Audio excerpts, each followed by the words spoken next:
యాదగిరిగుట్ట లక్ష్మీ నరసింహస్వామి. కానీ ఆనాడు ఆయనకు ఏం ఆలోచన వచ్చిందో, తరతరాలుగా మన తాతలు ముత్తాతలు యాదగిరిగుట్ట అని పిలుచుకుంటే దాన్ని వారు వచ్చి యాదాద్రి అని చెప్పి పేరు మార్చింది. కానీ ఆనాడు ఎన్నికల సందర్భంగానే నేను చెప్పిన, మళ్ళీ ఇందిరమ్మ రాజ్యం వస్తుంది, యాదాద్రి కాస్త యాదగిరి గుట్ట అవుతుంది, గుట్ట మీద నిద్ర పోయి భక్తుల కోరికలు తీర్చుకునే విధంగా గుట్టను తీర్చిదిద్దుతామని చెప్పినాం.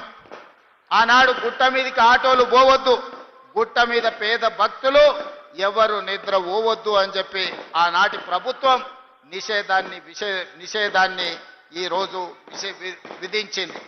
కానీ మన ప్రభుత్వం వచ్చిన వెంబడే కోమటిరెడ్డి వెంకటరెడ్డి గారు, బీర్ల ఐలయ్య గారు వచ్చి, అన్న ఈ పేరు మారవాలి, గుట్ట మీద భక్తులు నిద్ర పోయేటట్టు చెయ్యాలి, గుట్ట కింద ఉండే ఆటోలు గుట్ట మీదకి పోయేటట్టు చెయ్యాలి అని అంటే యాదగిరి గుట్టకు అవసరమైన మార్పులు చేర్పులు అన్నీ తీసుకొచ్చి భక్తుల ఆకాంక్ష మేరకు ఈరోజు మనం కార్యక్రమాలు చేపట్టిన.